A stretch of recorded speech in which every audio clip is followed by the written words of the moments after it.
IPTV down with Steve Woods at his offices, chatting about the weekend.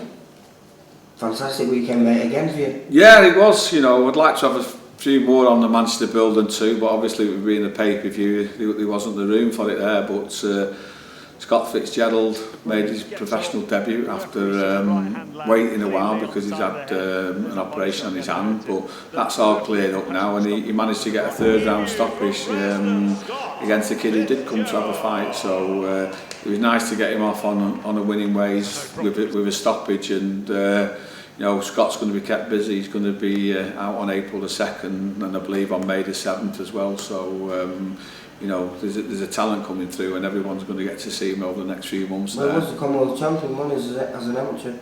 Commonwealth Games gold medalist, yeah, and ABA champion as well, so he's got the pedigree and his style is more pro than amateur as well, so you know, he's going to be an exciting fighter, Scott. And then young guys at Low, stealing the show again. Excellent performance from young Low. Just started pouring it, he was full of life, full of energy. McCulloch had nothing left. Good time to get the kid out of there. And we've seen this before with Isaac Lowe. When he gets someone in trouble, he jumps on them very quickly. His instincts for the finish are very, very impressive. The moment he broke him up, he turned on the afterburners and McCulloch just could not stay with him. Yeah, you know, he always does it, doesn't he? You know, he steps up onto these Sky shows. He's got a cocky little swagger about him, but he backs it up, and you know, he's been on 3 Sky shows and he's been fight of the night and performance of the night, and was all expecting the Frampton Quigg fight to steal the show. It was the show. Everything built up great to it, and then it was a big letdown. But you know, going back to Isaac, he went in, performed. He made the kid move his feet early doors, which we knew he didn't have good feet, and then you know, stopped him in great style. So I was made up for Isaac, and he's only 22. Is it the 7th round that he took the 7th round, yeah. Phenomenal. I was working at Lee's show, filming that, so I managed to catch some bits of it.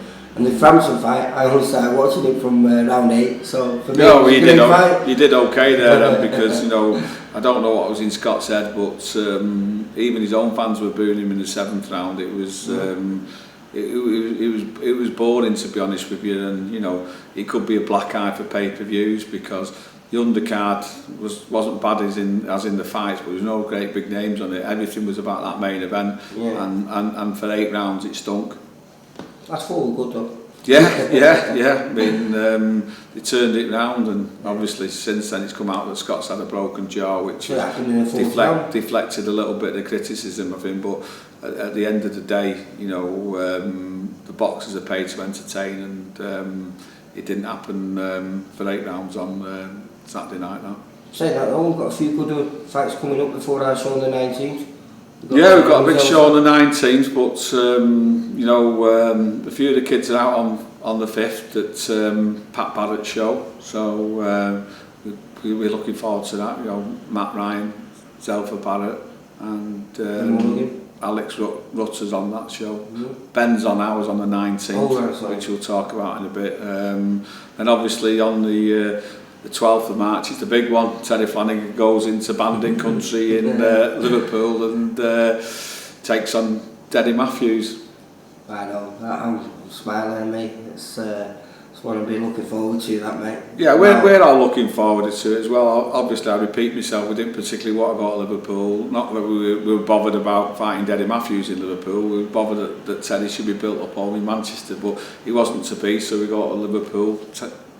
Denny's talking a good fight, which is great, but you know, you don't get world titles for talking. So you know, we're confident that Teddy's going to go over there and carry on the great form that he's in at the moment, and you know, have the world talking about him. It's not just the Northwest; the whole world's talking about Terry Flanagan, and hopefully on the 12th they'll continue talking about him. And Zelfa Barrett's making his Box Nation debut then as well, so he's keeping busy. Looking forward to seeing him perform on the big stage.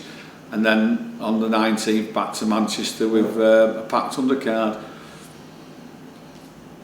Right, well, we'll leave it at that then. Yeah. And we'll chat to you sort of like a bit nearer the time of the 19th, mate. Yeah.